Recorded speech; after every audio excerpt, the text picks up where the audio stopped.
She came back to her old neighborhood in plain clothes, no badge, no title. Just a woman standing on a cracked sidewalk holding a memory of her father. The officers who showed up that afternoon saw exactly what they expected to see, and not one thing more. So when Officer Mercer raised his hand and brought it across her face in front of an entire neighborhood, he had no idea that in that single moment, he had just lit the fuse on everything that was about to come down on all of them. Just before we get back to it, I'd love to know where you're watching from today, and if you're enjoying these stories, make sure you're subscribed. The neighborhood hadn't changed much. That was the first thing Amara Brooks noticed as she stepped out of her rental car and stood on the corner of Delaney Street and 5th. The same cracked sidewalk tiles. The same faded mural on the side of Mr. Weston's old hardware store. A rainbow arching over 2 clasp hands, paint peeling at the edges now, but still holding on. She stood there for a moment in her plain jeans, white t-shirt, and a light jacket, sunglasses pushed up on her head, just breathing it in. She hadn't been back in almost 4 years. There was something about this place that always made her feel 16 again, both lighter and heavier at the same time. Lighter because of the memories, the smell of Mrs. Patterson's bakery 2 blocks down mixing with cut grass and summer heat. Heavier because of everything that had happened here. Everything that had shaped her into who she was. She started walking. People who didn't know Amara would have looked at her and seen a tall, athletic woman in civilian clothes taking a slow stroll through a mid-sized American city on a Tuesday afternoon. Unremarkable, ordinary, but anyone trained to pay attention, really pay attention, would have noticed something different about how she moved. The way her eyes tracked the roof lines first before settling on street level. The way she unconsciously clocked every person within 30 feet, cataloged them, assigned them a threat level of 0, and moved on. The way she stood with her weight slightly forward, center of gravity low, even when she was just standing still looking at a mural. Old habits. She pulled out the folded paper in her jacket pocket. A printout of a photograph. Her and her father standing right here on this corner, both of them grinning at the camera. She couldn't have been more than 9 years old in the picture. Her father, James Brooks, had his arm around her shoulders, and he looked proud in a way that only fathers can look. Like you were the single most important thing he has ever done with his life. He'd been gone for 3 years now. Heart attack. Quick, they said like that was supposed to help. She'd come back to mark the anniversary, to stand in the places he used to stand, and just be near his memory for a little while before her next assignment pulled her somewhere else entirely. She was folding the photo back up when she heard the sirens. Not one unit. Multiple. The pattern of the sound told her immediately, converging from 2 directions, which meant a coordinated response to a single location. Her eyes moved without thinking, sweeping the street. She wasn't alarmed, not exactly. But her body shifted into a different kind of attention. 2 patrol cars came around the corner fast, lights flashing, and pulled to hard stops about 40 feet away. A 3rd unit came in from the opposite direction. 6 officers climbed out with that particular energy of men who've been called somewhere and are looking for a reason to justify the call. People on the sidewalk slowed down. A few stepped back towards storefronts. A woman across the street pulled her kid closer and kept walking without making eye contact. Amara recognized the choreography. She'd seen it 100 times. This was a neighborhood that knew how to go quiet when police arrived. She stayed where she was. The lead officer was easy to spot. Not because of his rank, but because of the way he moved, chest forward, chin up, one hand resting on his belt, near his holster like he'd practiced the pose in a mirror. He was white, early 40s, with close-cropped hair, starting to gray at the temples, and the kind of face that had probably been handsome once, but had settled into something harder. His name tag, Red Mercer. Behind him came a younger officer, lighter build, uncertain eyes, constantly scanning his partner's face for cues on how to feel about any given situation. His name tag, Red Denton. And behind them, stepping out of the 3rd car slowly, with the deliberate unhurriedness of a man who understood optics, was a sergeant. Silver hair, pressed uniform, the kind of practice calm that comes not from stillness, but from being very good at performing it. Halvorson. Mercer's eyes swept the street and landed on Amara. He changed direction toward her without breaking stride. She watched him come. She didn't move. She didn't shift her weight or step back. She just watched him the way you watch weather. Hey, he said it like it was an accusation. You live around here? Good afternoon, officer. Her voice was level. Not warm. Not cold. Just level. Is there something I can help you with?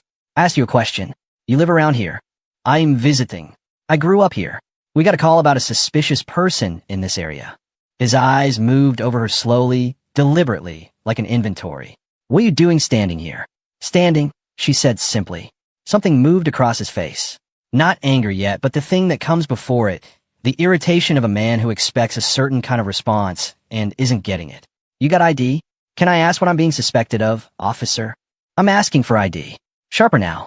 Denton had moved to her left, and she noted it. Not because she was alarmed, there was nothing he was going to do, but because her mind automatically registered positioning. She was also aware of the small crowd beginning to form. A few residents on their stoops. A man who'd stopped his car mid-block and was watching through his window. An older woman with grocery bags standing near the corner, not leaving but not approaching either. Your badge number, please, Amara said. That was when the energy changed. Mercer's jaw tightened. He wasn't used to being asked that. Or maybe he was used to it, but he wasn't used to it being asked so calmly, without a tremor of fear underneath it. That calmness seemed to bother him more than any raised voice would have. My badge number, he repeated, like the words had a strange taste. Yes, sir. Your badge number and officer. She glanced at the other officer. Denton's badge number as well, please. Denton blinked. He looked at Mercer. Mercer's face had gone a shade darker. You know what? You're being uncooperative. I'm standing on a public sidewalk, officer. I haven't raised my voice or made any aggressive movement. I've asked for your badge number, which is my legal right. She paused. I'm going to ask you again, politely. What am I suspected of? And what is your badge number? Behind them, she heard someone say something low under their breath. One of the neighbors. She didn't look. Mercer stepped closer. Too close. Inside conversational distance. Into something else. The kind of closeness meant to intimidate. She could see the tension in his jaw now, the way his nostrils flared slightly. You think you're real smart, don't you? She didn't answer that. Denton, start your body cam. Denton fumbled with it. He said quietly. Mercer, it's glitching again. Then use your phone. And Denton, visibly uncomfortable, pulled out his phone and held it up. But the way he held it, pointed vaguely in her direction, slightly downward, wasn't going to capture what his partner was doing. She noted that too. I'm going to ask you to put your hands where I can see them, Mercer said. My hands are at my sides. They have been at my sides this entire conversation. Don't get smart with me. I'm not getting smart. I'm being precise. She met his eyes. There's a difference. And that was it. That was the thing that broke something in him. Not defiance. She hadn't been defiant. Not aggression. She hadn't raised a hand. Just precision. Just the calm, unshakable refusal to become smaller or more afraid than she was. And something in Mercer couldn't hold it. He grabbed her arm. Not a lawful hold. Not a by-the-book detention grip. He grabbed it the way men grab things when they feel like something is slipping away from them. Tight, sudden, above the elbow. Her body responded before her mind gave permission. She brought her arm up and inward in a single clean motion, breaking the grip. Not aggressive. Purely defensive. A reflex so old it lived in muscle memory. Mercer froze for a half second. Then he slapped her, open palm, across the face, with enough force that her head moved and the sound of it carried down the block. Everything stopped. The street went so quiet, so fast it felt like the volume had been turned off on the world. Somewhere behind her, a woman gasped. The man in the parked car had opened his door slightly. The older woman with the grocery bags had one hand over her mouth. Even Denton had gone still, phone lowered, face pale. Amara stood absolutely motionless for 3 full seconds. Her cheek was stinging. She could feel the heat in it already, the specific kind of burn that follows an open-handed strike. She did not touch her face. She did not step back. She stood where she was and let the moment breathe. Then she looked at Mercer. His chest was heaving slightly. His hand was still raised. And for just a second, just a crack in the performance of it, she saw something behind his eyes that looked almost like panic. You don't know, she said quietly, who you just touched. It wasn't loud. It wasn't a threat. It sounded like someone stating the departure time of a train. Halvorsen had come closer, she realized. He was there now, a few feet back, watching. His expression had shifted from the practiced calm of before into something more calculating. Officer Mercer, he said, and his voice was controlled. Step back. Mercer didn't move immediately. Step back, Halvorsen repeated. Mercer lowered his hand, took a step back. His chin was still up, but the edges of his certainty had gone soft. Halvorsen looked at Amara for a long moment. Then he looked at his phone, which had lit up in his hand. He glanced at the screen, and something shifted in his expression. Just slightly. The calculation behind his eyes deepened. We're done here, he said to the officers. Then, to Amara, in a tone that was neither an apology nor a concession, you're free to go, ma'am. She didn't move immediately. She held eye contact with him for a moment, long enough to make it mean something, and then she turned and walked away. Slowly, not hurrying, because people running away look afraid, and she was not afraid. She was about a half block down the street when a voice called out behind her. Amara. She turned. A woman was trotting toward her from the direction of the corner. Medium height, brown skin, natural hair pulled back, voice recorder already out of habit in one hand and a phone in the other. Naomi Carter. They'd grown up 2 streets apart, and they'd stayed in touch over the years in the loose, meaningful way that old friendships hold together across distance and time. Naomi had become a journalist, local paper, but with the instincts of someone who should have been national years ago.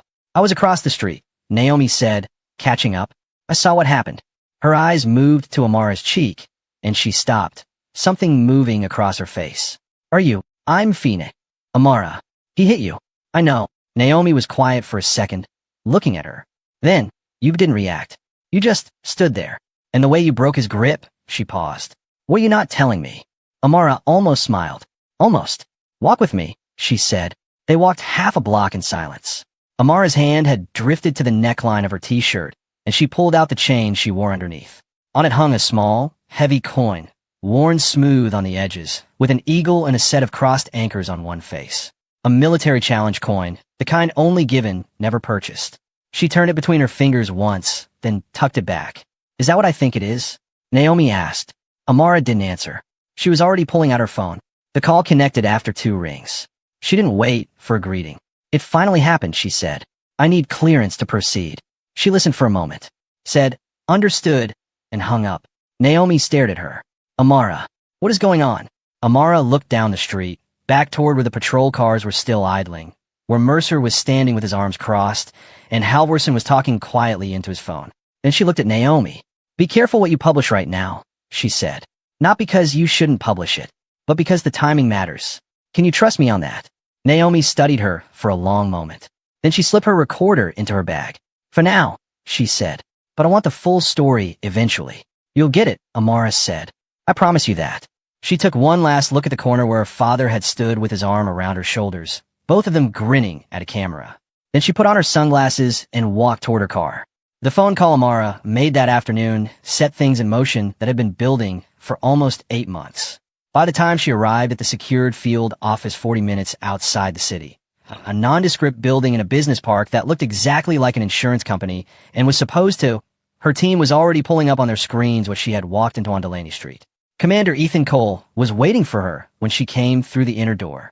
He was in his late 50s, with the kind of face that had spent decades either being weathered by hard weather or hard decisions, and she'd never been fully sure which. He'd been her supervisor for the last 3 years, and before that her mentor through the federal training program, and before that the man who had told her, when she was 26 and still figuring out what she wanted to be, that she had a gift for this work that would cost her a great deal and be worth every penny of it. He looked at her cheek when she walked in, said nothing about it for a moment. Then sit down. I'd rather stand. Amara. She sat. Cole pulled a chair across from her and sat too, forearms on knees. Tell me exactly what happened. She told him. All of it, in order, the way she'd been trained. Not narrative, just sequence. Location. Time. Subjects. Actions. Responses. The slap.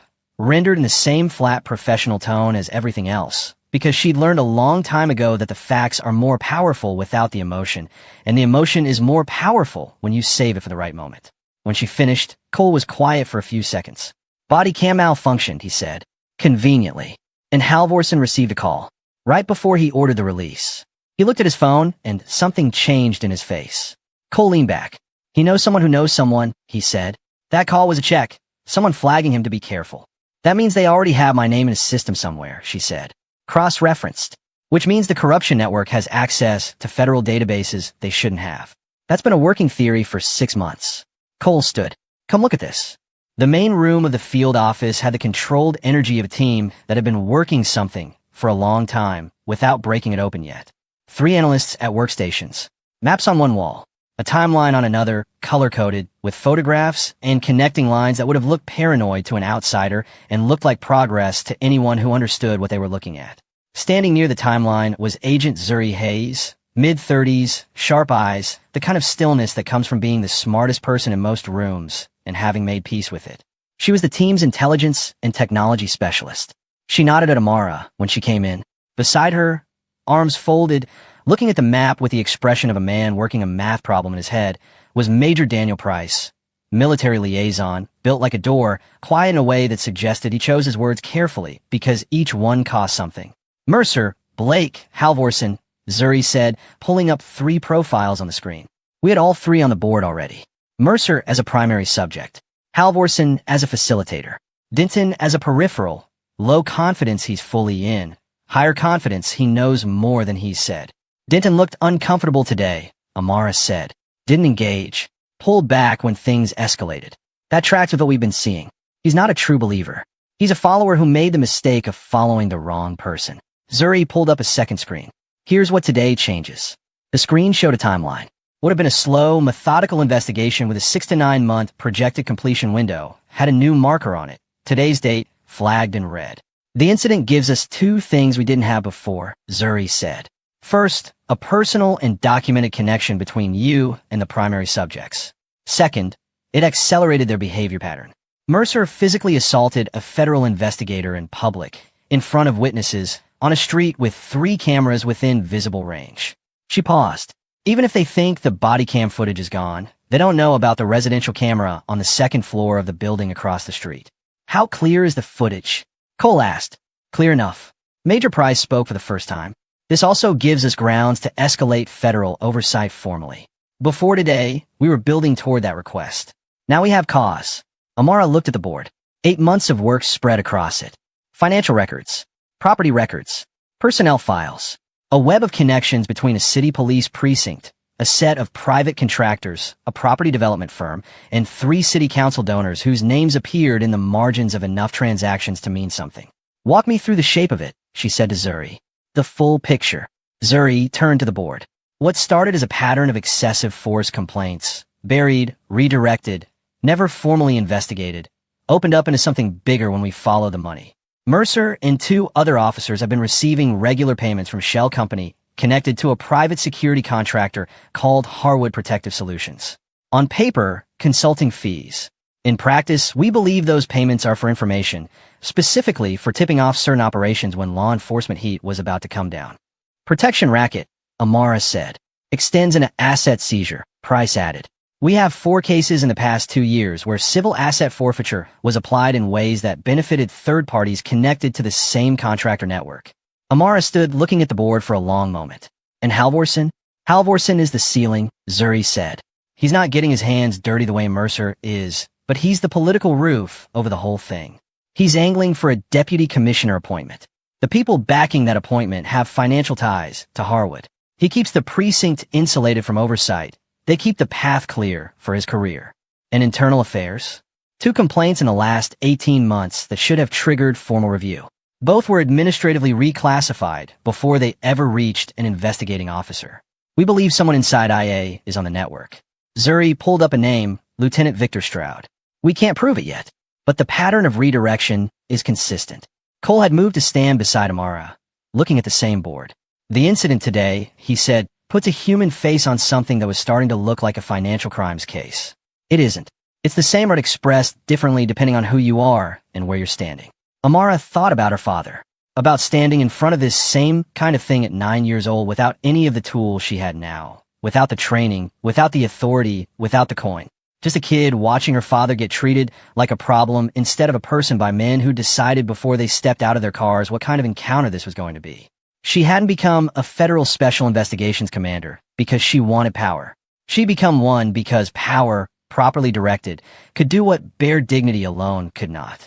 I want to talk about strategy, she said. And I want to be clear about something before we do. The goal here is not to punish Mercer for hitting me. The goal is to build an airtight case that holds up through every appeal, every counter-narrative, every political play Halvorsen can run. We do this right, or we don't do it. Agreed, Cole said, which means no shortcuts. No leaks to the press before we're ready. No confrontations that give them ammunition for a federal overreach argument. She turned to look at them, Cole, Zuri, Price, the analysts at their stations. Justice, not revenge. There's a difference. And I need everyone in this room to know which one we're working toward. The room was quiet. Not the uncomfortable quiet of disagreement, but the grounded quiet of people who had signed up for exactly this kind of work and were ready to do it. Zuri had pulled up one more thing. Naomi Carter's name and headshot on a secondary screen. Your friend from this afternoon. She was on the scene. Local journalist, 3 years at the Courier, good record. She's going to start pulling threads. She already is, Amara said. I asked her to hold on publication timing. She agreed, but she won't hold forever. She shouldn't have to, Cole said. The media piece isn't the enemy of this investigation. Handled right, it's part of how the story gets told in a way that actually changes something. He looked at Amara. But she can't know the operational details until we're further along. I know. She trusts me. I'll manage it. She turned back to the board. Her eyes moved to Mercer's photograph, that chip-shouldered stance, that practiced arrogance that she now knew was built on something much more fragile than it looked. That evening, as the team was wrapping up and she was reviewing financial documents in the back room, her secure phone buzzed. Unknown number. She answered on the second ring. Silence for a moment. Then a voice, low and disguised. You should have walked away when you had the chance. She didn't respond immediately. She listened to the silence behind the words, the quality of it, the ambient sound of what might be an office or a vehicle. You still there? The voice said. I'm here, she said. Drop the investigation. Move on. What happened today was a mistake, and it doesn't need to become bigger than it is. She almost said something. Instead, she let the silence extend another few seconds.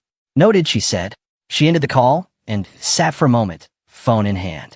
Then she set it down on the desk beside the financial documents and looked at the ceiling. Someone had her secure number. That meant the corruption network extended somewhere into the federal structure itself. Not just local IA, but beyond. Which meant this investigation was bigger and more dangerous than even the board on the wall suggested. She picked up the documents and went back to reading. An hour later, she walked into Cole's office without knocking. He looked up from his desk. I'm formally accepting lead investigator, she said. Officially. On the record. He held her gaze. You understand what that means. After today, you're a target. I've been a target for 8 months, she said. Now I just know it. He opened a drawer and pulled out a folder. Slid it across the desk toward her. On the cover, in clean black lettering, Operation Iron Shield. She picked it up, opened it. Read the first page, which contained her name, her authorization codes, her designation as lead investigator, and the scope of the operation.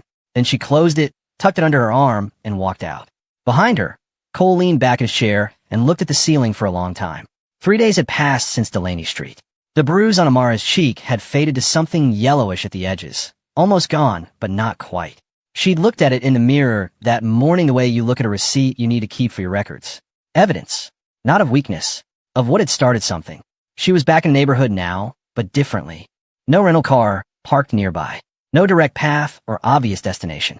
She'd come in on foot from 2 blocks east, wearing a baseball cap and a loose gray hoodie, and she moved like someone who lived there, unhurried, purposeless looking, stopping occasionally to check her phone. Her eyes, behind the casual posture, were doing something else entirely. She was watching the police. A patrol car had been circling this 12-block radius every 45 minutes since the incident, which was either standard deployment or deliberate presence meant to remind people what presence meant. She clocked the pattern on her second lap around the area. The same 2 officers. The same route. Consistent enough to be intentional. Mercer wasn't in either car, but she recognized one of the drivers from the scene 3 days ago, a younger officer who'd stood at the back of the cluster, looking like he wished he was somewhere else. She noted him. Filed him. She stopped in front of the community board outside the Delaney Street Rec Center. Posted notices. Meeting times. A lost cat. A flyer for a neighborhood watch program that had clearly been up long enough to curl at the corners. She read each one like she cared about the lost cat. You walked past my shop twice, said a voice to her left. She turned. A man in his late 60s was standing in the doorway of a small barber shop, arms folded, watching her with the particular alertness of someone who has learned to pay attention to people who are paying attention to things. His name, she already knew from the community profile Zuri had put together, was Gerald Whitfield. He'd run the barber shop for 30 years. He'd filed 2 complaints against this precinct in the last 4 years. Both had gone nowhere. Nice morning for a walk, she said. He looked at her for a long moment. Then he unfolded his arms. Come inside, he said. I'll put on coffee. That was how it started. Gerald talked for almost 2 hours. Not in one direction. He'd ask her something. She'd answer carefully. He'd decide whether to go further. It was a negotiation conducted in the language of people who have learned that trust is built slowly and broken fast. She didn't push. She listened in the way she'd trained herself to listen. Not for the things people said, but for the shape of the things they were careful about. By the end of the second cup of coffee, Gerald had told her about an incident 8 months ago in which his nephew had been detained for 40 minutes on suspicion of nothing in particular, his car searched without consent, and $200 in cash. Money Gerald himself had lent the boy for a car repair, quietly disappeared between the search and the release. No receipt, no explanation, no record that the cash had ever existed. He was scared to file a report, Gerald said. I told him to. He said to me, Uncle Gerald, who are they going to believe? Amara looked at her coffee cup. Can I ask your nephew to talk to someone I trust? Gerald studied her. Who are you exactly? She met his eyes. Someone who's going to make sure it matters this time. He held her gaze for a long moment. Then he nodded. Over the next 2 days, word moved through the neighborhood the way it always does in places where people know each other. Not loudly, not quickly, but with a kind of quiet, directional intention. Amara didn't advertise herself. She didn't hand out cards or explain her authority. She just made herself available in the spaces where people gathered, the rec center, the church parking lot on Tuesday morning, the bench outside the pharmacy where the older men sat in the afternoons, and she listened. What she heard was a pattern, not chaos, not random cruelty, a pattern which was somehow worse because patterns have architects. A young woman named Denise Hawthorne told her about a domestic violence call that had been mishandled so severely that her abuser had been released within hours while she'd been the one held for questioning. A man named Earl Sutton described how his small business had been cited repeatedly for minor violations while a competitor with no violations and clear connections to a city contractor was left alone. A teenager named Marcus Webb, 17, quiet, wearing a hoodie that said his school's name, told her, with his grandmother present, that he'd been stopped 8 times in 14 months. 8 times. She took notes on nothing. She remembered everything. Meanwhile, in the field office, Zuri Hayes had been doing what Zuri Hayes did best. The body cam footage from the day of the incident had been officially logged as corrupted, technical malfunction, hardware failure, no recoverable data. The report had been filed within 6 hours of the incident, which was fast. Unusually fast, Zuri had noted. Standard procedure allowed up to 48 hours. Filing in 6 meant someone was moving quickly to close a door. What they didn't know was that Zuri had already been looking at the department's backup infrastructure for 5 months. They delete from the local unit, she explained to Amara and Cole that evening, standing in front of her workstation with the particular energy of someone about to show you something they're proud of. But the precinct uses a third-party cloud backup service for administrative files, contracts, scheduling, payroll. That service was configured about 3 years ago and has never been audited. Someone attached the body cam upload queue to the same backup architecture, probably by mistake. Probably someone who didn't fully understand the system. Meaning, Cole said, meaning every body cam upload for the past 3 years has a ghost copy sitting in an archive folder that nobody has touched. Including, she clicked twice, this one. The footage was grainy. The angle was slightly off-center, but it was clear enough. You could see Amara on the sidewalk. You could see Mercer approach. You could see the exchange of words, the grab, the single clean motion with which she broke the grip, and then, unmistakable, impossible to reinterpret, the open hand strike across her face. Nobody spoke for a moment. Then Price said, quietly, "That's your case." "Part of it," Amara said. "We need the financial trail to hold too. Otherwise, it's just one officer on one day, and they'll argue it was a judgment error under stress." "The financial trail is coming," Zuri said. "I'm 3 layers into the Harwood Shell Company structure.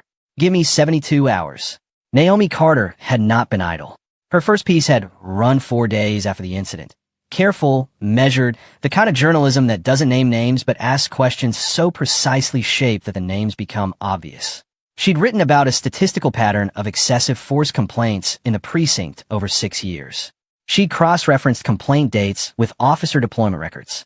She'd obtained, through a public records request, the administrative reclassification forms for 2 of the complaints that had been quietly buried. She hadn't accused anyone. She just presented the numbers and asked why they pointed in one direction. The Department Public Affairs Office had issued a statement the same day calling the piece selective and misleading, and noting that the precinct had the highest community satisfaction rating in the city 2 years running. Naomi had already submitted a records request for how that rating was calculated. Amara read the piece on her phone at the kitchen table of the small apartment the team had set up for her near the field office. She texted Naomi 2 words, "Good work." Naomi replied immediately, "There's more. When can we talk?" Amara stared at the message for a moment. Then she typed back, "Soon?" "Not yet." 3 dots appeared. Then, "I'm not going to wait forever, Amara." She set the phone down. She knew. On the fourth day after the piece ran, two witnesses Naomi had spoken to for background called her back and said they needed to retract their comments. Neither one explained why, but both calls were within 3 hours of each other, and both men sounded the same specific kind of careful. Not hostile, just very, very cautious. Like people who had recently been reminded of something. The same day, a gray sedan sat outside Naomi's apartment building for 4 hours. Naomi, who was a good journalist and not a careless person, photographed the plate from her window and texted it to Amara without comment. Amara ran it through Zuri inside of 10 minutes. The plate was registered to a private security consulting firm. Its listed address was a mail forwarding service. Its registration had been filed by an LLC that shared an administrative agent with two other LLCs, one of which appeared in the financial margin notes that Zuri had already flagged as connected to Harwood Protective Solutions. They're using their own network to surveil a journalist, Price said, looking at the registration chain. Which means they're scared, Cole said. Which means the article hits something real, Amara said. She called Naomi that night and told her to send everything she had to a secondary secure location, vary her routes, and not meet anyone connected to the story in a predictable place. She didn't explain the surveillance detail. She didn't want to frighten her or, worse, accelerate her. She just said, be careful. Naomi, who was smart enough to understand what careful meant in this context without being told the specifics, said she understood. Inside the precinct, something else was happening. Blake Denon had been quiet since the incident on Delaney Street. Quieter than usual, which was already quiet. He'd filed his report, consistent with Mercer's version, and hadn't spoken about it afterward. But he'd stopped going to the informal, after-shift gatherings at the bar 2 blocks from the precinct where Mercer held court. He'd started eating lunch alone. He'd stopped laughing at Mercer's jokes, which was noticeable because Mercer was the kind of man who watched for the laugh and registered its absence. He was sitting in his car in the precinct parking lot one evening, engine off, just sitting when his phone buzzed with a message from an unknown number. I think you want to talk. No pressure. Whenever you're ready. He stared at it for a long time. He didn't respond that night, but he didn't delete it either. The response came 6 days later. It was a single line. Where? Amara had Zuri trace the metadata before she replied. Not because she distrusted the contact, but because careful was the foundation that everything else was built on. The number belonged to a prepaid phone purchased with cash at a convenience store 11 miles from the precinct. Denon wasn't stupid, or at least he was smart enough to be scared in the right direction. She texted back an address. A diner called Patty's on the east side of the city. Nothing remarkable about it. Selected because it had 3 entrances, adequate ambient noise, and no proximity to any location associated with the precinct or the investigation. Denon arrived 8 minutes late, which she'd expected. He was in civilian clothes, jeans, a dark jacket, a baseball cap that he hadn't quite pulled down far enough to feel hidden in.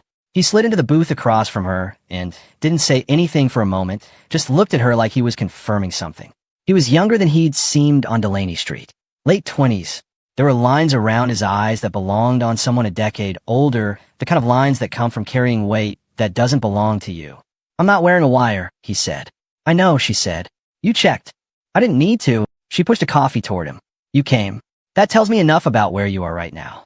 He wrapped both hands around the mug without drinking from it. I don't know what I'm doing here. You do, she said, not unkindly. Otherwise you wouldn't have come. He looked at the table. Then, the report I filed. It's not. It doesn't match what actually happened. I know that too. He looked up at her. Something in his expression shifted. The particular look of a person who has been carrying a lie alone and has just discovered they don't have to explain it from scratch. He shouldn't have done it, Denton said. What he did. I knew it in the moment. He stopped. You didn't know what to do with it, she said. He's been my partner for 2 years. You don't just, another stop. No, she said. You don't just. I understand that. She paused. I'm not asking you to destroy anyone. I'm asking you to tell the truth about what you saw. That's all it is. Denton looked around the diner. His jaw was tight. If I talk, officially, my career is done. Maybe more than my career. There are protections for cooperating witnesses. Federal protections, not departmental ones. She held his gaze. I won't pretend there's no risk. But I will tell you that what you saw on Delaney Street wasn't an isolated incident. It's connected to something that goes deeper than Mercer. And people in that community have been living with the weight of it for years without anyone in your position being willing to say what they saw. He was quiet for a long time. Outside, a truck went by and the diner windows rattled faintly. I can't give you a formal statement yet, he finally said. I'm not there yet. Okay, but there's something you should know. He lowered his voice slightly. The body cam footage. The malfunction report that was filed.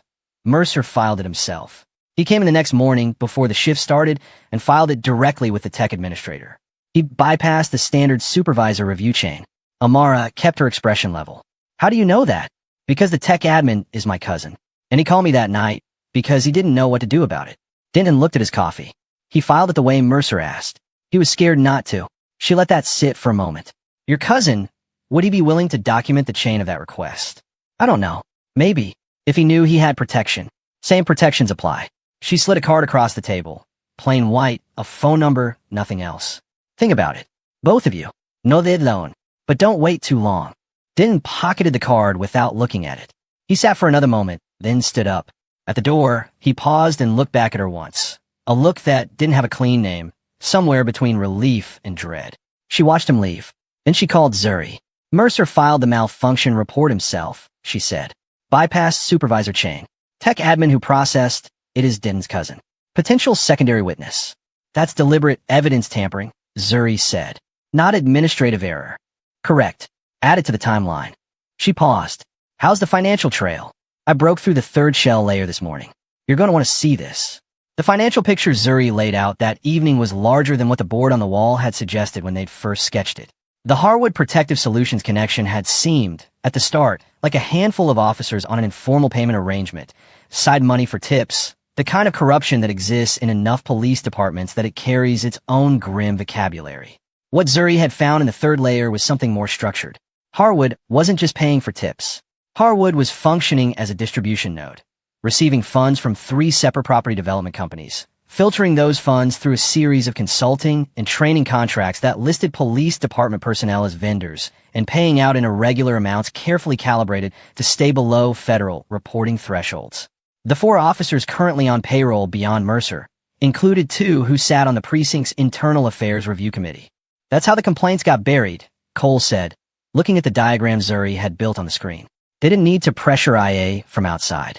They had people inside the committee. And the property development angle? Price asked. 3 of the companies funding Harwood are active bidders on a city development project, a mixed-use redevelopment of 4 blocks in the Delaney Street corridor. Zuri zoomed in on a map overlay. The same blocks where the community has been experiencing the heaviest concentration of enforcement pressure for the last 2 years. The room was very quiet. They were clearing the neighborhood, Amara said. Not a question. Systematically suppressing property values through aggressive over-policing, making residents feel unsafe and unwelcome, then positioning connected developers to purchase at depressed prices once community resistance broke down. Zuri's voice was flat. It's not a new playbook, but this version is well-funded and well-protected. Amara stood with her arms folded looking at the map. The Delaney Street corridor, the rec center, Gerald Whitfield's barbershop, the bench where the older men sat. Marcus Webb's 8 stops in 14 months. Not random harassment, but pressure applied to a geography. Her father's corner. She was quiet for long enough that Cole touched her shoulder briefly. She didn't acknowledge it, but she didn't move away either. We need the legal team in now, she said finally. Not in 2 weeks. Now. Mercer had started asking questions. He wasn't doing it openly. He was smarter than his public behavior suggested, which was something Amara had noted as a risk factor from early in the investigation. His bravado was a performance, and performances require calculation. Underneath the chest-forward swagger was a man who paid attention to things he wasn't supposed to care about. He'd started pulling public records on federal task forces operating in the district. He'd had a conversation with a contact at the city clerk's office about recent property filings that had turned up names he didn't recognize. He'd made 3 calls in the past week to a number registered to a former police union attorney who now worked, according to his LinkedIn profile, in private security consulting. He's trying to identify us, Zuri said. Has he? Not yet, but he's getting directional. She paused. He won't find a field office. But if he's calling that attorney, he may be looking for someone to tell him whether he needs to start preparing a legal defense. Which means he knows something is coming, Cole said. He felt it in the shift on Delaney Street, Amara said. When Halverson got that call, and changed his tone, Mercer isn't dumb. He knows that call meant something. He just doesn't know what. 2 nights later, Amara's apartment was watched. Not obviously. Not a gray sedan sitting outside. This was more careful. A figure in a parked car a block and a half down. No lights, no movement for 3 hours. She spotted it on her second scan of the street from her window, which she did as a matter of habit before sleeping. She photographed it. Ran the plate.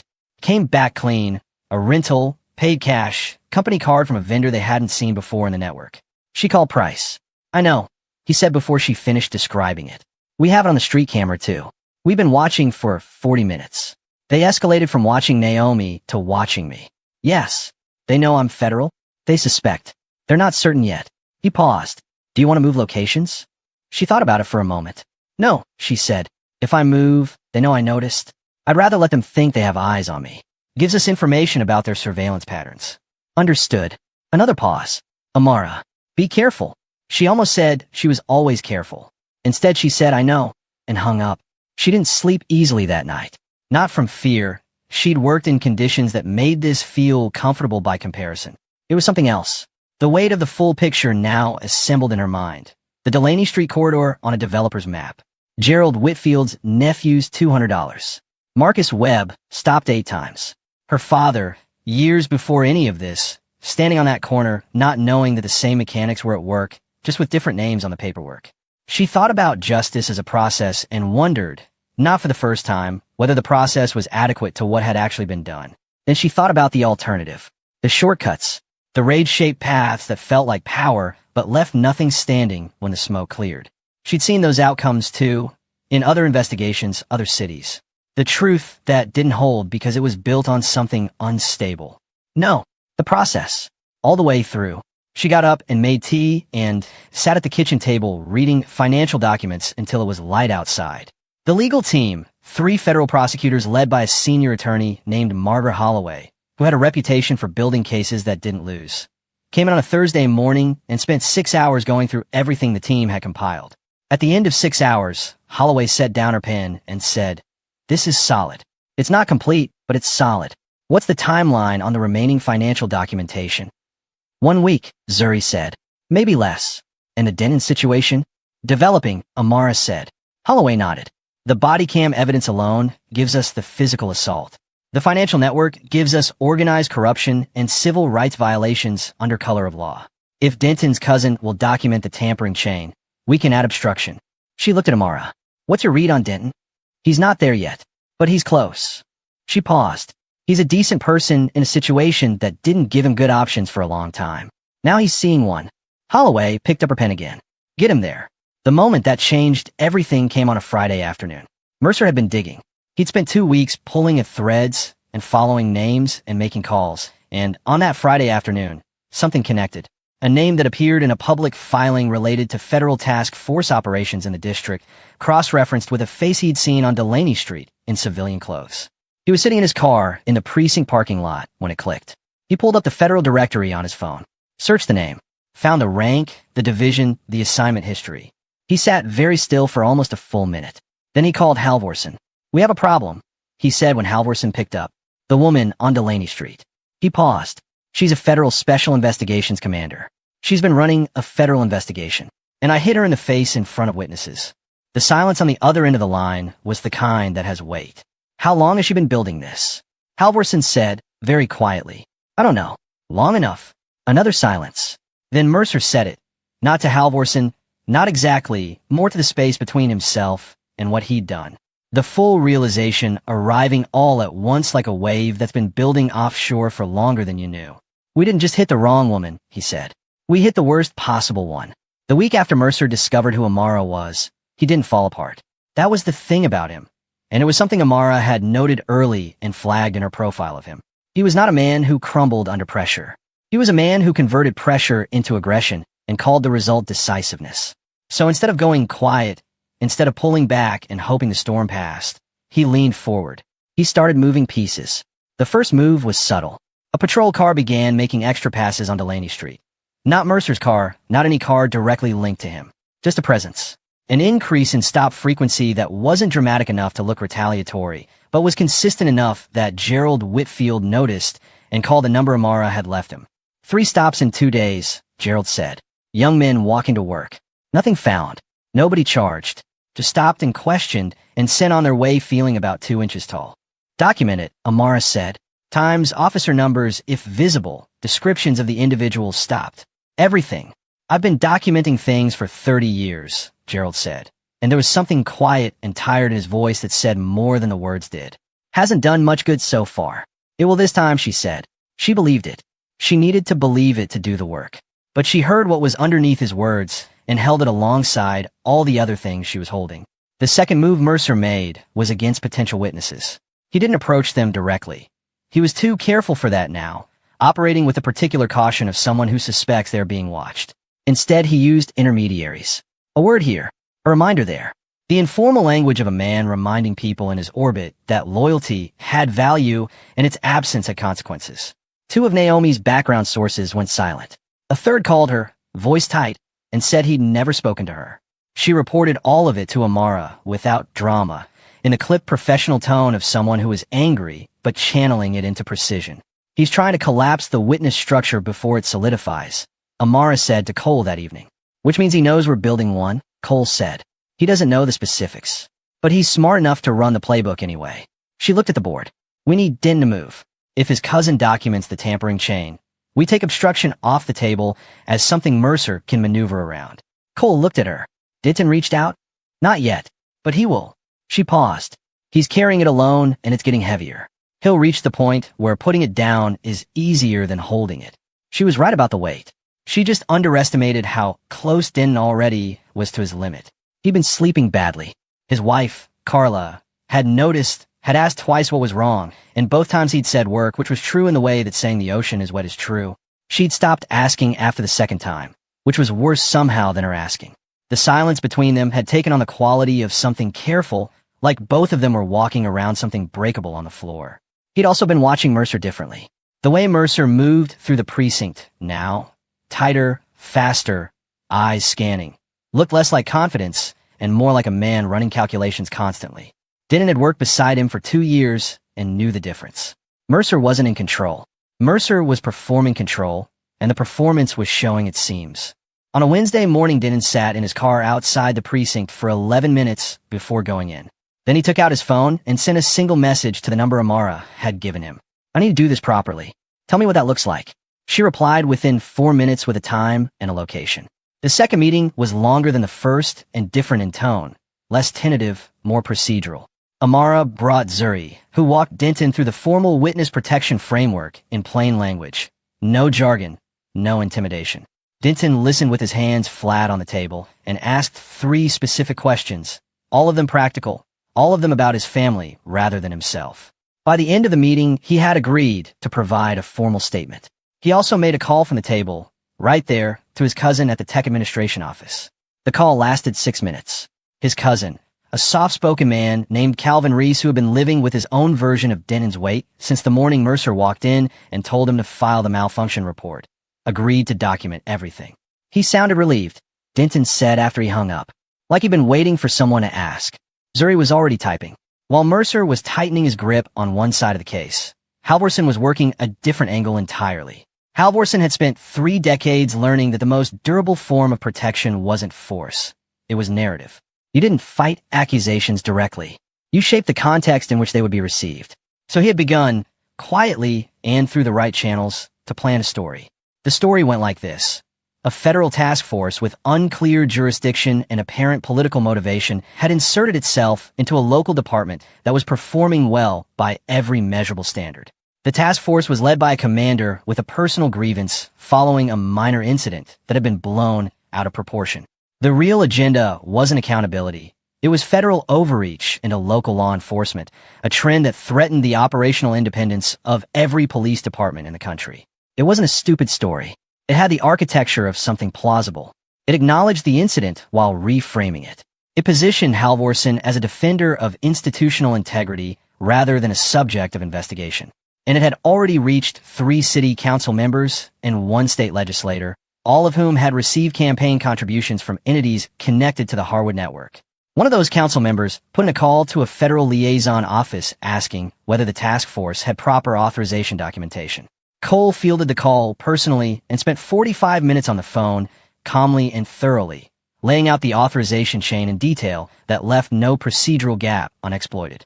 When he hung up, he looked at Amara across the office and said, "They're trying to build a box around us." "They're scared," she said. "Scared people are dangerous." "I know." She looked at the board, which is why we moved to containment posture. No more slow gathering. We hold what we have, and we prepare for exposure. The anonymous messages to her secure phone had increased to 4 in the past week. They'd escalated from implied career threats to something more personal. One had included a reference to her late father that could only have come from someone who had accessed her personnel file. She logged each one, traced what could be traced, and not mentioned them to anyone except Cole and Price. Price had responded to the last one by quietly activating 2 additional security personnel from the military liaison office to maintain a discreet presence on her location. She hadn't argued. She wasn't reckless about her own safety. She just didn't have much patience for letting safety concerns become the thing that slowed the work down. She did, however, call Commander Cole one evening and sit across from him in his office for an hour without talking about the case at all. He poured 2 cups of coffee and let her lead. She talked about her father for a while. About the morning she'd gotten the call about his heart attack and had been in the middle of a briefing in a different city and had excused herself to the hallway and stood there for a long time before going back in to finish the briefing because she hadn't known what else to do. About the way she sometimes wondered if the work was a way of being close to him or a way of avoiding how much she missed him. Cole had listened without offering solutions, which was why she'd come to him. He'd think you were doing the right thing, Cole said eventually. I know, she said. That's not the same as it being easy. No, he said. It never is. She went back to work. Across the city, Naomi Carter had been building towards something. She'd spent the past 3 weeks going beyond the precinct. She'd filed public records requests in 4 neighboring jurisdictions. She'd spoken to 11 former residents of the Delaney Street corridor who had relocated in the past 2 years. People who had sold at prices below market. People who had left because the environment had become hostile in ways that were hard to name in a single incident report, but were cumulative and exhausting and eventually decisive. She traced 3 of those properties forward through their transaction history and found them sitting and holding companies whose beneficial ownership connected through 2 intermediate entities to the same developer network Zuri had identified from the financial side. She had a story, a real one, the kind that didn't need to hedge or imply. It could just lay out the documented chain and let it speak. She called Amara on a Thursday evening. I'm ready to publish, she said. I've given you time. The story is solid. I'm not going to hold it past Monday. Amara looked at the ceiling of her apartment. Monday was 4 days away. They were close, closer than Naomi knew, but 4 days wasn't enough to finalize the indictment timeline. Will you let me read it before it runs? Amara asked. For factual accuracy, yes. Not for redaction. Factual accuracy is all I'm asking. A pause. Send me your secure email. The article ran the following Monday. 8,000 words. Documented. Sourced. Precise. It didn't use the word corruption once. It didn't name Mercer or Halvorson by name. What it did was lay out, with the quiet authority of verified records and traced transaction histories, how a neighborhood had been systematically pressured, how complaints had disappeared, how properties had changed hands, and how the people who had lived on those blocks for generations had been made to feel, through accumulated force and presence, and stopped cars and $200 bills that vanished, that they did not belong in their own streets. It named no individual villains. It described a system. And somehow that was more devastating than names would have been. The article landed on a Monday morning, and by noon it had been picked up by 3 national outlets. By 3 in the afternoon, the city's community board had issued a statement demanding an independent review of the precinct's complaint handling procedures. By 5, 2 city council members who had received Halvorson's narrative were quietly declining to return calls from his office. By the time the evening news led with a segment that showed a map of the Delaney Street corridor alongside a graphic tracking complaint burial rates, the department's public affairs office had issued 2 statements, both of which managed the impressive feat of saying nothing while sounding like they were saying something. Amara watched the news segment from the field office without expression. Around her, the team was monitoring reaction across channels, social media, press wire, internal communications intercepts from the precinct's non-secure networks. Department leadership is rattled, Zuri said, not looking up from her screen. 3 senior administrators have exchanged messages in the last hour about, quote, managing the federal situation. Are they moving files? Cole asked. Monitoring for it. Nothing yet. Watch for it. If they start moving or deleting, we invoke emergency preservation authority. Amara's phone had been ringing steadily since the article dropped. Colleagues, people she'd worked with in other cities, 2 former supervisors from earlier in her career who had read the piece and understood enough to read between its lines. She let most of them go to voicemail. The one she answered she kept brief. The community response was different from what she'd anticipated. She'd expected anger, and there was anger, real and legitimate and long overdue. But there was something else alongside it that she hadn't quite prepared for. People were coming forward. Not to the press. Not yet. To the number Gerald Whitfield had been quietly sharing on Delaney Street and in the surrounding blocks. To Zuri's secure intake form, which had been live for 3 weeks and had received 11 submissions before Monday morning. By Tuesday evening, it had received 43 more. People describing stops, searches, missing property. A woman who had been detained for questioning in a case she had nothing to do with and had lost her job because of the hours spent in that detention. A man whose small contracting business had been cited by city inspectors. Not police, but connected inspectors, in a pattern that had eventually made the business unviable. Connections to the Harwood network that Zuri was cross-referencing in real time. This is the part they never account for, Price said quietly, standing beside Amara looking at the intake form numbers climbing. They think they can keep a lid on how many people they've touched.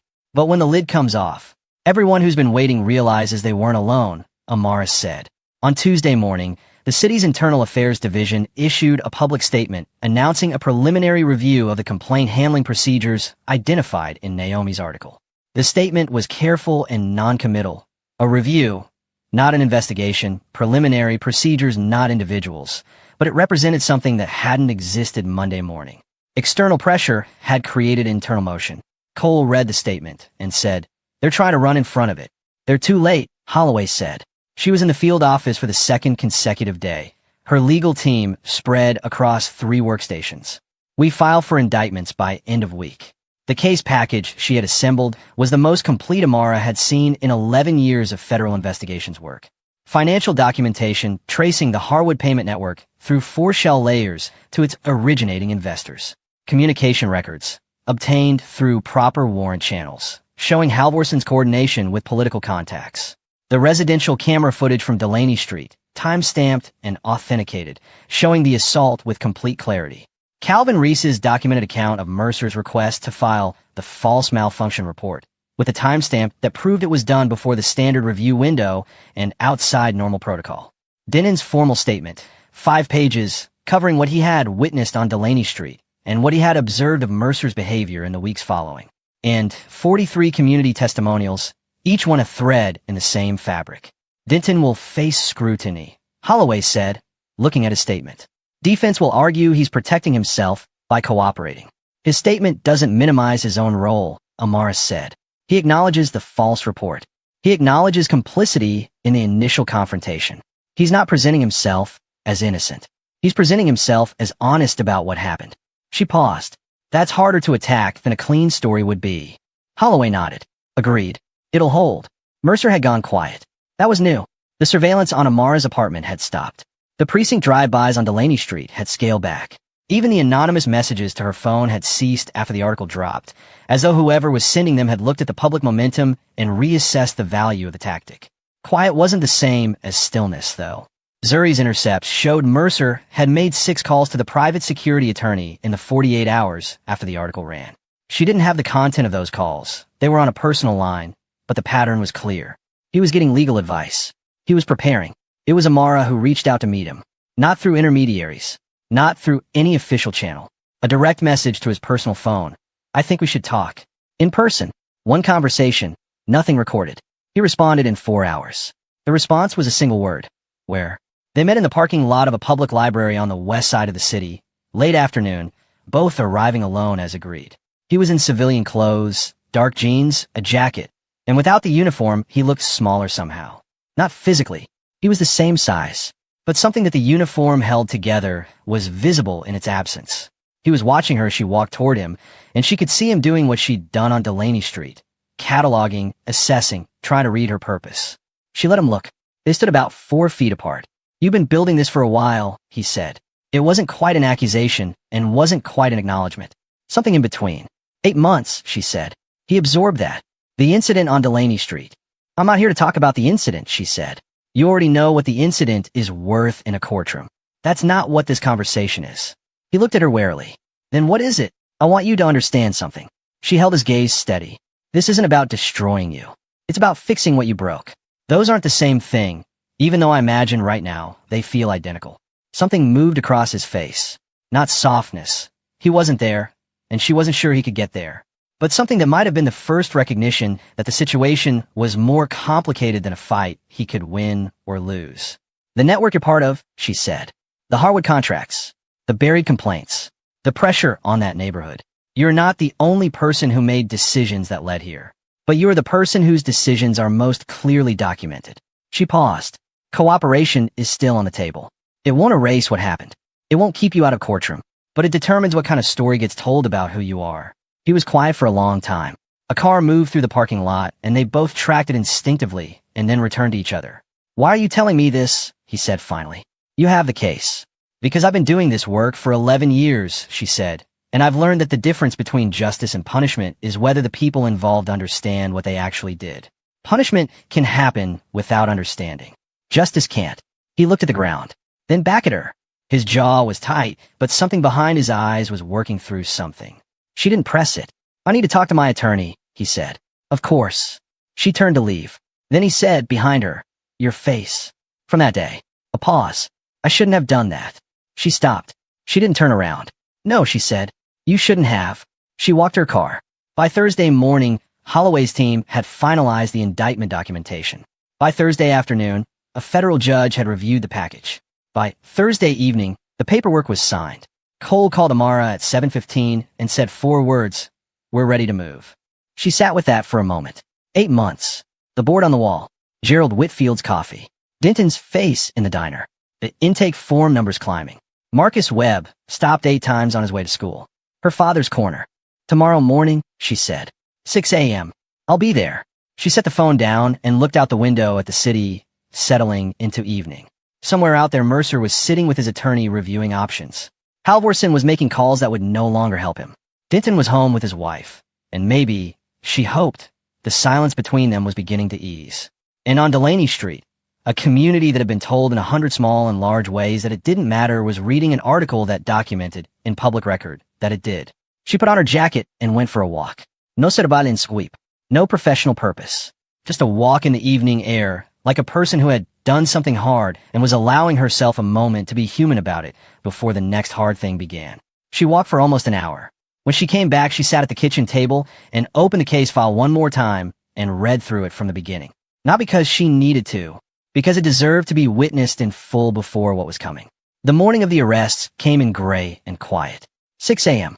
The kind of early hour where the city hasn't fully committed to being awake yet. Delivery trucks moving through empty intersections. The first coffee shops pulling up their gates, a sky the color of old concrete, beginning its slow shift towards something lighter. Amara was already dressed when Cole called to confirm deployment. She'd been up since 4:30. Not for nerves. From the particular alertness of someone who has been working toward a fixed point for a long time and can now feel it close enough to touch. She didn't lead the arrest teams personally. That wasn't her role.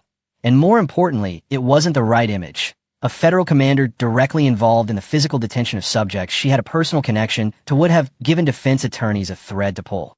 She stood instead at the field office with Cole and Price and Zuri and watched the operation unfold through the coordinated communication channels. Each check-in arriving in sequence like notes in a piece of music she'd spent 8 months composing. Mercer was detained at his home. 2 agents, professional and unhurried, at his front door at 6:04. His wife was present. There was no resistance. No raised voices, no dramatic moment. He came out in a gray shirt and dark pants, hands cooperating, face unreadable.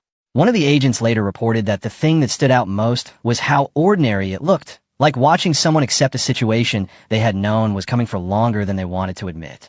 Halvorsen was picked up at his office, which he'd arrived at early, apparently already aware that something was moving. He had an attorney present, which meant someone had tipped him, but the tip had come too late to matter and not early enough to be useful. He said nothing during the detention process. He looked at the agents the way politicians look at unfavorable polling numbers, calculating damage rather than absorbing it. 3 other members of the Harwood Payment Network were detained simultaneously at separate locations. The precision of the coordination was something Zuri had spent 6 weeks engineering, specifically to prevent any single detention from triggering a warning to the others. Lieutenant Victor Stroud from Internal Affairs, identified in the final weeks of the investigation as the administrative conduit for buried complaints, was the last. He'd called in sick that morning, which might have been coincidence and might not have been. The agents found him at home. He came quietly. By 7:45, All 6 subjects were in federal custody. Cole looked at Amara across the office when the final confirmation came through. He didn't say anything. Neither did she. They didn't need to. Zuri, at her workstation, exhaled slowly and leaned back in her chair and looked at the ceiling. Price stood with his arms folded, looking at the deployment map, and something in his posture had settled from operational tension into something calmer. Then they went back to work because arrests are a beginning, not an ending. The press had been given a coordinated release at 7 a.m., simultaneous with the last of the detentions to prevent interference. By 8, the story was national. By 9, it was the lead segment on 4 cable news networks. The coverage had the quality of something people had been half expecting without quite believing would arrive, and there was in the public reaction a kind of collective exhale that Amara watched from a distance and found more moving than she'd anticipated. Naomi called at 8:15. "How long have you been running this?" she asked. Not accusatory, genuinely asking. 8 months before Delaney Street, Amara said. That day accelerated the timeline. A pause. The slap accelerated a federal investigation. Yes. A longer pause. He really did hit the wrong woman. He did. Naomi was quiet for a moment. I want the full story now. All of it. When you're ready. Soon, Amara said. Give me 2 weeks. 2 weeks, Naomi agreed. The community response to the arrests was not a celebration. That was something Amara had thought about carefully. How a neighborhood processes the removal of a threat it has been living alongside for years. There was relief, real and visible.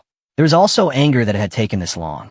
There was uncertainty about what came next, whether anything would actually change or whether new names would eventually fill old roles. There was grief in some quarters for the years already spent. Gerald Whitfield called that afternoon. People are gathering at the rec center, he said. Not organized, just gathering. Is it peaceful? It's tired, he said. Tired is what peaceful looks like around here right now. She understood that. She drove to the rec center that evening. Not in any official capacity. She went in civilian clothes as she had the first time she'd come back to this neighborhood, and she sat in the back of the room and listened while people talked. Some of them recognized her. Most didn't know who she was. She didn't introduce herself. What she heard was the sound of a community trying to decide whether to trust again, which was different from the sound of a community that had given up. It was harder and more honest and more valuable than any press statement. Blake Denon was having the worst week of his life, and it was also the most honest week of his life, and he was not sure yet how to hold both of those things. His name had emerged in the public reporting, not as a primary subject, but as a cooperating witness, which meant the department knew what he'd done, and so did everyone who read the news. He'd been placed on administrative leave pending an internal review, which was standard procedure and also felt, in the day-to-day texture of it, like a door being closed. He hadn't gone back to the precinct. He hadn't spoken to Mercer. He hadn't heard from most of the people he'd considered colleagues. He'd heard from his cousin Calvin, who had said, simply, I'm glad we did it. He'd heard from Carla, who had read everything and had sat across from him at the kitchen table for a long time, and then said, I know that was hard. I'm glad you did it. He sat with that. He'd also received, through his attorney, an acknowledgement from Holloway's team that his cooperation had been noted and would be formally reflected in the prosecutorial recommendations. That wasn't immunity. It wasn't erasure. It was what she'd promised. The truth of who he was, including the parts that weren't clean, told honestly, which turned out to be the most defensible thing he could have done. The court proceedings opened 3 weeks after the arrests. They were slow and methodical and entirely devoid of the dramatic energy that public attention had surrounded them with. Federal courts move carefully, and carefully is what they were built to do. Holloway's team was meticulous. Defense attorneys were skilled and well-funded. Halvorson's in particular, his political connections had ensured that, and the early hearings were characterized by the careful procedural chess of high-stakes federal litigation. But the evidence was what it was. The residential camera footage. The financial documentation Zuri had built through 4 shell layers. Calvin Reese's time-stamped account of the malfunction report request. Denton's formal statement. 54 community testimonials. A paper trail so thoroughly constructed that challenging any individual piece of it only revealed how many other pieces remained standing. Halvorson's attorney attempted, in the second week of hearings, to argue federal overreach. The same narrative Halvorson had tried to plant through political channels before the arrests. Holloway dismantled it with the authorization documentation Cole had prepared for exactly that argument, presenting a procedural chain so clean it took the argument apart at its foundation. Halvorson himself, watching from the defense table, had the expression of a man watching a building he owns burn down. Not helpless. He was too controlled for helpless, but comprehending, steadily and without escape, that the narrative he'd spent years constructing had met something more durable than itself. Mercer, through his attorney, had entered into a cooperation agreement in the week before court opened. It wasn't the full accounting Amara had hoped for in the parking lot conversation.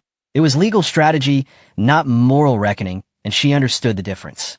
But it provided additional documentation of the Harwood payment network that filled two gaps in Holloway's financial chain, and it carried with it the implicit acknowledgement of culpability that formal cooperation always contains. Amara attended several of the early hearings, seated in the gallery, in civilian clothes. On the third day, she wore her uniform, not as performance. She had legitimate professional reasons to be present in formal capacity that day, but she was aware of what it communicated, and she was not ashamed of that awareness. When Mercer was escorted into the courtroom that morning and looked out at the gallery, his eyes found her for a moment. She held his gaze. His was the face of a man living inside the consequences of his choices, which was not the same as a man who understood those choices, and she knew better than to expect more than that. But she held his gaze until he looked away. The hearing ended with procedural matters settled and a trial date confirmed. On the steps outside, Naomi fell in a step beside her. "How does it feel?" Naomi asked. Amara thought about it honestly for a moment. "Incomplete," she said. "Like the first chapter of something, not the last." Naomi nodded.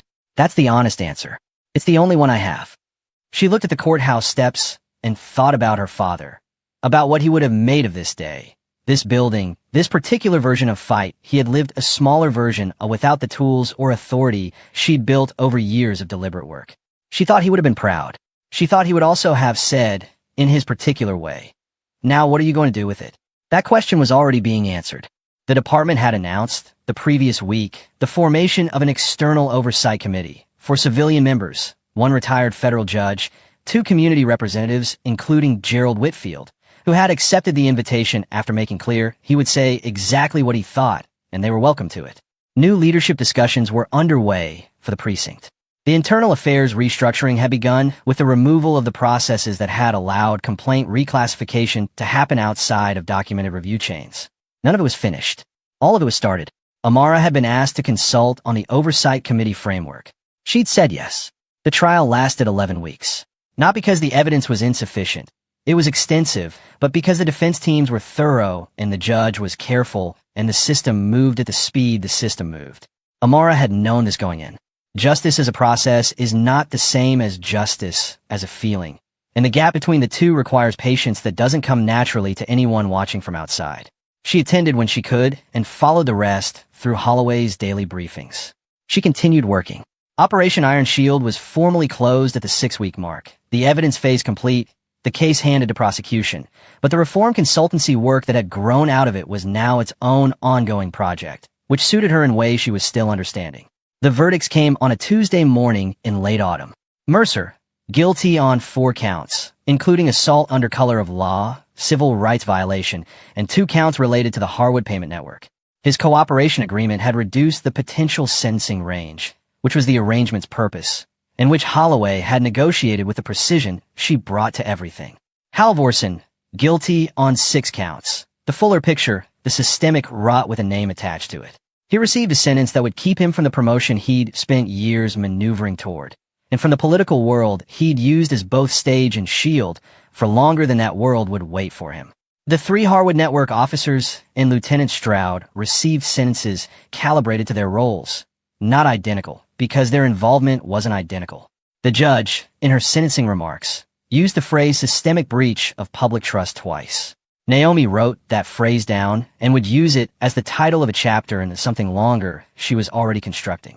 The verdicts landed in the community the way rain lands on dry ground, absorbed immediately, completely, by something that had been waiting a long time. Gerald Whitfield sat in his barbershop that afternoon and did not say much, which was how Amara knew it had mattered. Some things run too deep for words right away. They need time to settle into the shape of what they actually mean. Blake Denton wasn't in the courtroom for the verdicts. He'd requested not to be, and Holloway had seen no legal reason to require it. He was at home with Carla, who had taken the day off work. They'd watched the coverage on the news and then turned it off and sat together in a silence that had finally, after months of wait and distance, become a comfortable one.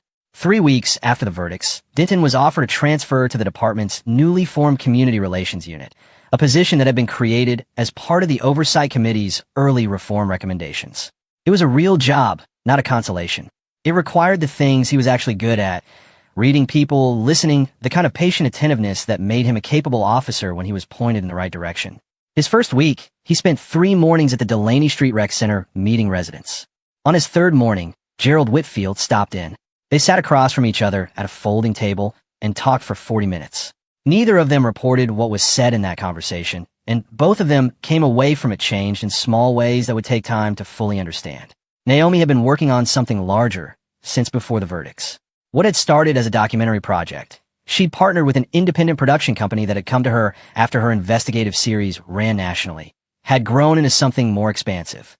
Not just the story of this precinct and these arrests, but the architecture of the thing.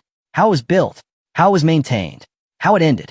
She'd spent 2 months interviewing people across the full range of the story. Community members, Denton, Calvin Reese, 2 of the Oversight Committee members, Holloway, Cole, Zuri, Price.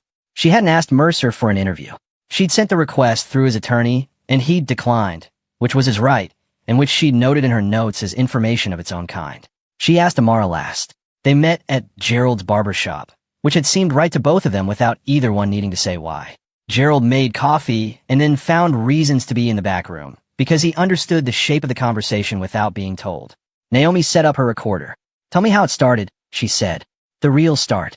Before Delaney Street." Amara thought about her father. About a 9-year-old girl on a corner watching something she didn't have words for yet, but would spend the next 3 decades finding the tools to address. About the way a single afternoon can contain the seeds of everything that follows it, if you tend them right. "It started," she said, "with a man who deserved better and didn't get it. And I decided, somewhere along the way, that I could either be angry about that or I could make it mean something." She paused. "I chose meaning." Naomi nodded and let the recorder run. The documentary was completed 7 months later and screened at 3 film festivals before finding a national broadcast partner. It did not resolve the questions it raised and didn't need answers. Naomi was too good a journalist for that. What it did was hold the full complexity of what had happened in Delaney Street and the streets around it and the systems behind those streets, and let viewers sit inside that complexity long enough to understand what was actually at stake. Amara was offered the position of Deputy Director of a newly formed National Law Enforcement Reform Task Force in the same month the documentary aired. The task force had been assembled from a combination of federal initiative and advocacy pressure, the kind of structural response that only emerges when enough individual cases accumulate into an undeniable pattern. She took 3 days to think about it. It was a bigger platform, more visibility, more influence over the shape of the systems she'd been working inside and against for 11 years. It was also further from a street-level work she understood most deeply, and that distance had a cost she was honest enough to name. She called Cole. "You gonna take it?" he said. "I haven't decided yet." "Yes, you have. You're calling me to confirm what you already know." She was quiet for a moment. "It feels like leaving something unfinished." "The work is never finished," he said. "That's not the same as it not being worth doing." A pause. "You built something here, Amara. Now go build it somewhere larger." She accepted the position on a Wednesday morning, in writing, the way she did everything official, clearly and without ceremony. The last thing she did before her final day at the field office was visit the board on the wall. 8 months of work, most of it already archived and filed and submitted and reviewed and ruled upon. Just the board itself left, with its photographs and timelines and color-coded connections. She stood in front of it for a long time. Then she visited her father. The cemetery was on the east side of the city, modest and well-kept, the kind of place that doesn't announce itself. She'd been here a handful of times since the investigation began. Quick visits, hurried, always with somewhere else to be. This time she had nowhere else to be, so she stayed. She stood at his grave for a long time without speaking. There was a lot she could have said, could have told him about the case, about the board, about the verdicts, about the task force position. She didn't say any of it. She stood there and let him be her father and let herself be his daughter, without the work between them for once. After a while she said, quietly, "I think you'd be okay with how it went." The wind moved through the trees at the edge of the cemetery. She took that for the answer it was. The police community dialogue event at the Delaney Street Rec Center happened on a Saturday in early December, 3 months after the verdicts. It was organized by the Oversight Committee and the Community Board jointly. Not a press event, not a photo opportunity. Real tables in a real room with real people on both sides of a real conversation. It was not comfortable. Comfort was not the point. People said things that were hard to hear. Officers who hadn't been part of the Mercer network said things that were honest about the culture they'd been part of without fully seeing. Community members said things they'd been holding for years and had never had a forum for that felt genuine. There were moments that went sideways and had to be redirected, and moments of unexpected clarity that the room sat inside, quietly, like a shared understanding arriving. Gerald Whitfield spoke near the end. He talked about his nephew's $200. He talked about 30 years of watching things happen and documenting things and filing things and being told there was nothing to be done. He talked about what it meant, practically, in the texture of daily life. To live in a neighborhood where the people whose job it was to protect you were also the people you had learned to be afraid of. He didn't end with forgiveness, because that wasn't his to give or withhold on behalf of everyone who had experienced what he'd experienced. He ended with a question. What do you go to do now? The room didn't have a single answer. It had 100 of them, all incomplete, all part of the same ongoing work. Amara sat near the back and listened. She wasn't running this room. She was learning from it, the way she'd learned from Gerald's coffee 3 seasons ago, and from Denton's face in the diner, and from the intake form numbers climbing, and from 54 people who had trusted her with their worst experiences because they decided it might finally matter. Afterward, in the parking lot, a woman touched her arm. Older, 60s, with careful eyes and a coat buttoned against the December cold. I heard what you did, the woman said. I didn't believe it at first. People like us don't usually get that. People like us deserve it, Amara said. The woman looked at her for a moment. Then she nodded once, like something had been confirmed, and walked to her car. Amara stood in the parking lot for a moment in the cold air. Somewhere in the building behind her the conversation was still going. She could hear the murmur of it through the closed doors. Ongoing. Unresolved. Necessary. She drove to the new office the following Monday morning in full uniform. The task force headquarters was in a federal building downtown. Clean hallways, institutional lighting, conference rooms with whiteboards still blank, waiting to be filled. She was scheduled to address the first cohort of new recruits that afternoon. 32 people from departments across 6 states who had been selected for a national reform training program. She'd spent a week thinking about what to say to them. She stood at the front of the room and looked at 32 faces looking back at her. Young, a little uncertain, aware they were at the beginning of something. She thought about everything that had led to this room. The corner on Delaney Street. Her father's arm around her shoulders in a photograph she still carried. The slap and the silence that followed it. The board on the wall. The coffee in Gerald's barbershop. Denton's hands flat on the table. The intake form numbers. The verdicts. The woman in the parking lot who said people like us don't usually get that.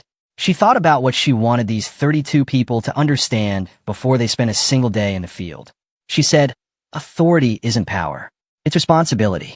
The difference between those two things is everything. It's every interaction you will have. Every decision you will make, every moment when you have the force of law behind you and someone in front of you who doesn't. Power asks what it can do. Responsibility asks what it should do. She paused. That question, what should I do, is the one I need you to carry with you every single day. Not because it's easy, because nothing important ever is. She looked at them for a moment. Let's get to work. If the people meant to protect that community had simply done their jobs, does justice ever actually arrive on its own? Or does it only move when someone powerful enough forces it to? If this story hit home, like subscribe and stay close. The next one is coming, and it hits just as hard.